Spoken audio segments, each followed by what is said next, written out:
tapat, matatag at maaasahan balitang tama at totoo lamang dito sa Pilipinas Network. Magandang araw sa ating mga kababayan sa Pilipinas at sa buong mundo. Huwag kalimutang pusuan ang video, sumubaybay at pindutin ang batingaw upang lagi kayong updated sa balita. Simulan na natin. Isang mainit na balita mula sa gitnang silangan ng ating tinutukan ngayon.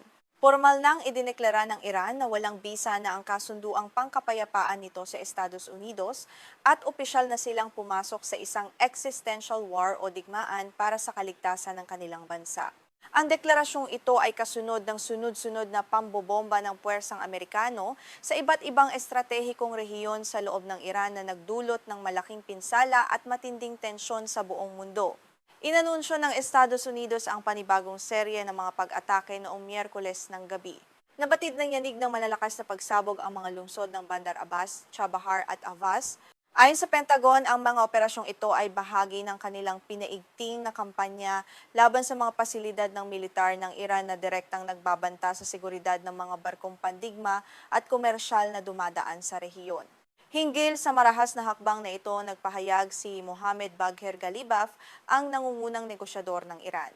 Sinabi niya na ang sandatahang lakas ng kanilang bansa ay mayroon ng ganap na kalayaan sa pagkilos upang harapin at labanan ang anumang agresyon mula sa kaaway. Binigyang diin niya na hindi kailanman mananatiling tahimik ang Tehran sa harap ng mga pag-atake ng Amerika na tahasang yumuyurak sa kanilang sariling soberanya. Naging madugo ang mga huling pag-atake ng Amerika kung saan kinumpirma ng militar ng Iran na 7 sundalo mula sa kanilang 388 Brigade ang napatay matapos tamaan ang isang barak sa Bampur sa timog silangang bahagi ng bansa. Marami ring iba pa ang sugatan sa insidente. Nangako ang hukbo ng Iran na maghahatid sila ng isang mapagpasyang tugon sa tamang panahon laban sa tinawag nilang terorismo ng US. Ang mga nagaganap na pag-atake nitong mga nakaraang araw ay nagpapahiwatig ng tuluyang pagbagsak ng pansamantalang kasunduang pangkapayapaan na nilagdaan ng Washington at Tehran noong 17 ng Hunyo. Ang marupok na tigil putukan na ito na naglayong bawasan ang tensyon sa rehiyon ay tuluyan ng naglaho dahil sa walang humpay na palitan ng opensiba at kawalan ng tiwala sa pagitan ng dalawang bansa. Sa panig ng Washington, kinumpirma ng militar ng Estados Unidos na nagsagawa sila ng ilang serye ng mga airstrikes magdamag noong Martes at Miyerkules. Tinarget ng kanilang mga modernong fighter jet ang mga instalasyong militar sa mga baybayin ng Iran malapit sa Strait of Hormuz at maging sa Greater Thumb Island. Ang mga lugar na ito ay itinuturing na napakahalaga para sa pandaigdigang daloy ng supply ng langis at kalakalan. Samantala, may mga ulat din mula sa lokal na media ng Iran na tinamaan ng airstrike ng Amerika ang isang imbaka ng trigo sa kanlurang lalawigan ng Khuzestan. Agad namang itinanggi ng militar ng Estados Unidos ang paratang na ito at sinabing taming mga lehitimong target na militar lamang ang kanilang pinupuntirya. Gayunpaman, ang balitang ito ay nagdulot ng pangamba sa posibleng krisis sa pagkain sa bansa. Ayon sa talaan ng oras, nagsimula ang pinakahuling serye ng pambobomba ng Amerika bandang alas 10:30 ng gabi, oras sa Iran. Kasabay nito, nakaranas ng sunod-sunod na pagsabog ang mga estratehikong lokasyon, kabilang ang Sirik, Konarak, Rask at ang isla ng Qeshm. Ang malawakang sakop ng mga pag-atake ay nagpapakita ng determinasyon ng Amerika na pahinain ang kakayahang pandigma at depensa ng Iran. Bukod sa mga airstrike, naglunsad din ang militar ng Estados Unidos ng isang malawakang blockade o pagharang sa mga daungan ng Iran. Kinumpirma ng Pentagon na puwersahan nilang binalot at inilihis ang direksyon ng 2 komersyal na barko na patungo sana sa bansa.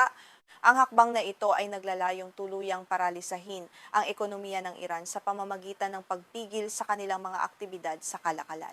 Dahil sa mga agresibong hakbang na ito ng Amerika, opisyal nang idineklara ng Tehran na wala ng saysay ang Memorandum of Understanding na naging pundasyon ng tigil putukan. Ayon kay Ghalibaf, dahil nasa isang umiiral at existential na pakikipagdigma na sila laban sa Amerika, wala nang anumang dahilan para patuloy pang sumunod ang Iran sa mga napagkasunduang tuntunin ng kapayapaan na binaliwala rin naman ng US. Sumang-ayon din dito ang tagapagsalita ng Ministry ng Ugnayang Panlabas ng Iran na si Ismail Baghai. Sinabi niya na tinalikuran na ng Iran ang lahat ng kanilang obligasyon sa ilalim ng memorandum dahil unang sumira ang Estados Unidos sa kanilang bahagi ng kasunduan.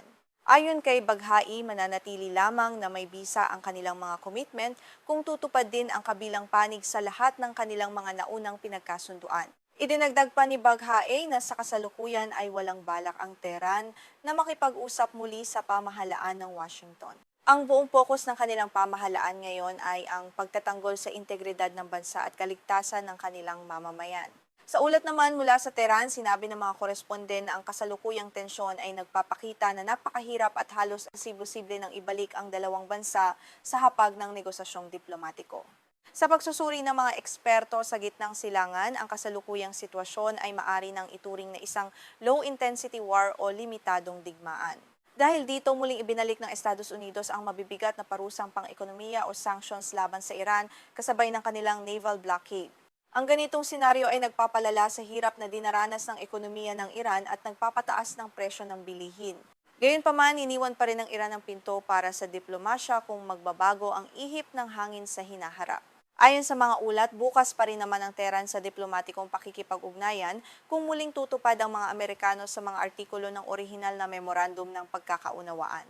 Ngunit sa ngayon, habang nagpapatuloy ang mga pag-atake, mas matimbang para sa Iran ang pagpapakita ng kanilang puwersa militar sa rehiyon. Bilang ganti, naglunsad din ng sariling pag-atake ang Islamic Revolutionary Guard Corps o IRGC ng Iran laban sa mga kaalyado ng Amerika sa Gulpo. Inanunsyo ng Iran na tinarget nila ang US Fifth Fleet na nakabase sa Bahrain, pati na rin ang isang malaking pasilidad ng lohistika ng militar ng Estados Unidos sa Mina Abdullah sa Kuwait. Ang hakbang na ito ay bahagi raw ng kanilang madudurog na tugon sa agresyon. Agad namang kumilos ang depensa ng mga karatig bansa ng Iran. Kinumpirma ng Ministry ng Depensa ng Kuwait na matagumpay nilang binaril at pinalitaw pababa ang hindi kukulangin sa 4 na cruise missiles at 21 drones na pinakawalan ng Iran sa buong araw ng Miyerkules. Ang mabilis na tugon na ito ay nagligtas sa kanilang bansa mula sa malaking pinsala at posibleng pagkawala ng maraming buhay. Hindi rin nakaligtas ang Jordan sa matinding tensyong ito kung bansa kung saan kinumpirma ng kanilang militar na matagumpay nilang na-intercept at binaril pababa ang 3 missiles na nagmula sa Iran. Ang pagkasangkot ng Jordan at iba pang bansa sa Gulpo ay nagpapakita lamang na ang hidwaan ng US at Iran ay mabilis na kumakalat at nagiging isang malawakang rehiyonal na krisis na nagbabantang magbunga ng mas malaking digmaan. Mariing kinondena ni Gulf Cooperation Council Secretary General Jasem Al-Budaiwi ang mga serye ng pag-atake ng Iran sa Bahrain, Kuwait at Jordan. Tinawag niya itong mapanira at taksil na hakbang na nagpapakita lamang ng determinasyon ng Iran na kaladkarin ang buong rehiyon sa mas malalim na kaguluhan at kawalan ng katatagan. Nanawagan din siya sa internasyonal na komunidad na mamagitan upang matigil ito. Ayon kay Zaidan Al-Kinani, isang kilalang eksperto mula sa Arab Perspectives Institute, ang patuloy na pag-atake ng Iran sa mga kapitbahay nito ay sumusubok sa pasensya ng mga bansa sa Gulpo. Ang mga bansang ito ay matagal nang sumusuporta sa diplomasya at sumasalungat sa digmaan ng US at Israel laban sa Iran. Ngunit dahil sa mga huling pangyayari, ang pasensya at magandang tingin sa Iran ay maaaring tuluyang maglaho. Sa kabilang banda, nagbabala si US President Donald Trump na lalo pang paiigtingin ng Amerika ang kanilang mga pag-atake kung hindi babalik ang Iran sa negosasyon at nagbanta pa na gigibain ang kanilang mga planta ng kuryente at tulay. Sa kabila nito, iginiit ni Galibaf na patuloy na babalansehin ng Iran ang diplomasya at militar upang mapangalagaan ang kanilang pambansang seguridad at interes sa lahat ng oras. Isang matinding balita ang ating tinutukan ngayon mula sa nagpapatuloy na krisis sa gitnang silangan. Sa kabila ng umiiral na kasunduan sa tigil putukan, muling yanig ng mga airstrike ng Israel ang Gaza Strip na ikinasawi ng hindi bababa sa 12 katao sa nakalipas na 2 araw lamang. Ayon sa mga lokal na opisyal ng kalusugan, patuloy ang mararahas na pag-atake na nagdudulot ng matinding pangamba sa mga mamamayan. Kabilang sa mga pinakahuling tinamaan ng matitinding pambobomba ay ang mataong Jabalia Refugee Camp na matatagpuan sa hilagang bahagi ng Gaza. Isang airstrike ang direktang tumama sa isang istasyon ng lokal na pulisya roon noong Martes na nagresulta sa agarang pagkamatay ng isang babae at 6 na opisyal ng pulisya. Ang naturang pag-atake ay nagdulot din ng malaking pinsala sa mga kalapit na istruktura at nag-iwan ng matinding takot sa mga residente. Kinumpirma ng Interior Ministry na pinatatakbo ng Hamas na isa sa mga nasawing opisyal sa pag-atake ay si Colonel Muhammad Marwan Salem. Siya ay isang nakatataas na commander ng pulisya at tumatayong pinuno ng mismong istasyon sa Jabalia. Ang pag-target sa mga matataas na opisyal ng seguridad ay nagpapakita ng mas pinatinding opensiba ng Israel laban sa mga lokal na otoridad na namamahala sa kaayusan sa loob ng teritoryo. Hindi lamang sa Hilaga kundi maging sa gitnang bahagi ng Gaza ay nakapagtala rin ng matinding trahedya sa nakalipas na mga oras. Noong Miyerkules, 3 miyembro ng isang pamilya ang agarang nasawi dahil sa isa pang pagbomba ayon sa opisyal na ulat mula sa Al-Aqsa Hospital. Walang humpay ang pag-ulan ng mga bomba na tumatama maging sa mga residential na lugar kung saan nagtatago ang mga pamilyang sibilyan na walang kalaban-laban. Samantala sa timog na bahagi naman ng Gaza, isang lalaki ang nasawi matapos bombahin ang isang tent camp sa Khan Yunis ayon sa Nasser Hospital. Sa labas naman ng pinakatimog na lungsod ng Rafah, partikular sa lugar ng Muwasi, isang bata ang binaril at napatay ng mga sundalong Israeli. Ang pagkamatay ng mga bata at iba pang sibilyan sa mga evacuation zone ay patuloy na nagpapataas ng tensyon at galit sa buong rehiyon. Hinggil sa mga pag-ataking ito sa gitna at timog na bahagi ng Gaza, hindi agad nagbigay ng opisyal na pahayag ang militar ng Israel. Gayunpaman, sa isang hiwalay na pahayag ukol sa pagbomba sa Jabalia, iginiit ng Israel na 4 sa mga napatay na pulis ay mga aktibong miyembro ng militanteng grupong Hamas. Bagamat ginawa ang mabigat na akusasyong ito, hindi sila nagbigay ng anumang konkretong ebidensya na magpapatunay nito. Ayon sa depensa ng militar ng Israel, itinuturing nilang lehitimong target ang mga istasyon ng pulisya kung ang mga ito ay ginagamit umano sa pagpapalawak ng mga aktibidad ng militar o kung ang mga naroroon ay mga operatibang sangkot sa terorismo. Ngunit sa huling pag-atake sa Jabalia, hindi nila tinukoy kung anong aktibidad militar ang nagaganap doon at wala ring ipinakitang patunay na may mga planong pag-atake laban sa kanila. Mabilis namang pinabulaanan ng pamahalaang Hamas ang mga paratang na ito ng Israel. Ayon sa pinapatakbong Interior Ministry ng Hamas, ang kanilang puwersa ng pulisya ay may tanging tungkulin na panatilihin ang batas at kaayusan sa komunidad. Dagdag pa nila, ang mga pulis na ito ay mga sibil na tagapagputupad ng batas at hindi bahagi ng armadong pakikipaglaban, kaya hindi makatwiran at labag sa batas ang pag-target sa kanila.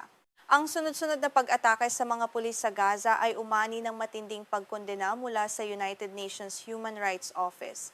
Ayon sa ulat ng UN, hindi bababa sa 12 beses na inatake ang mga tauhan ng pulisya ngayong taon habang nagsasagawa ng mga ordinaryong operasyon. Kabilang dito ang pagdidirekta ng trapiko at pagpapatrolya sa mga lansangan at pampublikong palengke upang mapanatili ang kapayapaan para sa mga sibilyan. Sa isang opisyal na pahayag noong Hunyo, sinabi ng UN na ang pattern ng mga ataking ito ay nagpapahiwatig na walang pagkakaibang ginagawa ang mga puwersang Israeli sa pagitan ng mga sibil na pulis at ng mga armadong mandirigma sa Gaza. Ang kawalan ng pagkakaibang ito ay direktang lumalabag sa mga internasyonal na batas sa karapatang pantao at naglalagay sa libu-libong inosenteng sibilyan sa mas malaking panganib araw-araw. Nagbigay naman ng opinyon si Ofer Guterman, isang kilalang researcher mula sa Institute for National Security Studies ng Israel. Ayon sa kanyang pagsusuri, naniniwala ang Israel na ang sistema ng pulisya ng Hamas ay mahigpit na konektado sa kanilang militar na infrastruktura. Kabilang dito ang paggamit ng mga pasilidad para sa pag-iimbak ng mga armas, logistika at ang pagkakaroon ng mga tauhang may dalawahang tungkulin. Ang kasalukuyang karahasan ay nagaganap sa kabila ng isang marupok na kasunduan sa tigil putukan na nilagdaan noong nakaraang Oktubre. Ang kasunduang ito ay naglalayong tuluyang wakasan ang 2 taon ng digmaan sa pagitan ng Israel at Hamas. Bagaman nabawasan ng malakihang labanan sa ilang bahagi, ang mga ganitong uri ng localized airstrikes ay patuloy na nagpapakita na napakahirap makamit ang tunay na kapayapaan sa rehiyon. Ayon sa pinakahuling ulat ng Ministry ng Kalusugan sa Gaza, hindi bababa sa 1,123 katao na ang napatay mula nang magkabisa ang tigil putukan. Ang nakababahalang bilangan na ito ay patunay na hindi naging sapat ang kasunduan upang mapigilan ang pagdanak ng dugo sa rehiyon habang patuloy na nagpapalitan ng akusasyon ng magkabilang panig hinggil sa mga paglabag sa napagkasunduang truce.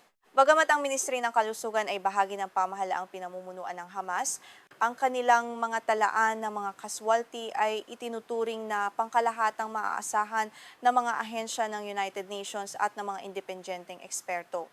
Hindi man nila inihihiwalay ang bilangan ng mga sibilyan sa mga mandirigma sa kanilang ulat, binigyang diin nila na ang mga kababaihan at bata ang bumubuo sa pinakamalaking bahagi ng mga nasawi. Sa kabilang banda, idinedepensa ng Israel ang kanilang mga aksyon bilang tugon sa mga pag-atake ng mga militante. Ayon sa militar ng Israel, patuloy silang nakararanas ng mga pamamaril mula sa mga armadong grupo laban sa kanilang mga sundalo sa iba't ibang posisyon. Sa katunayan, may 5 sundalong Israeli na ang opisyal na naiulat na napatay mula nang magsimula ang tinatawag na tigil putukan na ito sa rehiyon. Upang mabalikan ang pinagmula ng sigalot, ang madugong digmaang ito ay sumiklab matapos ang nakamamatay na atake ng Hamas sa timog na bahagi ng Israel noong Oktubre 7, taong 2023. Sa naturang pag-atake, humigit kumulang 1,020 tao ang napatay, habang 251 naman ang binihag at dinala sa loob ng teritoryo ng Gaza bilang mga hostage ng grupo. Bilang tugon sa pag-atake, naglunsad ang Israel ng isang malawakang opensiba sa Gaza na nagdulot ng hindi pa nairatalang pagkawasak sa buong rehiyon. Ayon sa pinakahuling datos mula sa Ministry ng Kalusugan ng Gaza, ang kabuang bilang ng mga nasawing Palestino ay umabot na sa mahigit 73,264, kabilang na ang mga napatay sa mga serye ng pag-atake kahit may tigil putukan. Ang patuloy na kawalan ng katiyakan ay nagpapakita ng isang malubhang krisis sa makataong aspeto sa loob ng Gaza. Ang mga pamilyang lumikas ay walang permanenteng masisilungan at ang banta ng mga airstrike ay naroroon sa bawat sandali. Ang pagkasira ng mga pangunahing serbisyo tulad ng pulisya ay lalo pang nagpapahirap sa pamamahagi ng tulong at sa pagpapanatili ng kaayusan sa mga evacuation camp ng mga sibilyan. Sa kabila ng mga panawagan mula sa iba't ibang bansa para sa isang permanente at totoong kapayapaan, tila nananatiling binging-bingi ang magkabilang panig sa hiling ng mundo. Ang bawat pag-atake at ganti ay nagpapakita lamang ng mas malalim na hidwaan na mahirap ng maayos sa pamamagitan ng mga simpleng kasunduan, habang ang mga inosenteng buhay ng mamamayan ang patuloy na nagbabayad ng napakataas na presyo. Muli nating nasaksihan ang isang madilim na kabanata sa kasaysayan ng Gaza, kung saan ang batas at kaayusan ay unti-unting naglalaho kasabay ng mga buhay na nawawala sa digmaan. Patuloy naming babantayan ang mga kaganapang ito upang maihatid sa inyo ang pinakabagong impormasyon mula sa iba't ibang panig ng mundo.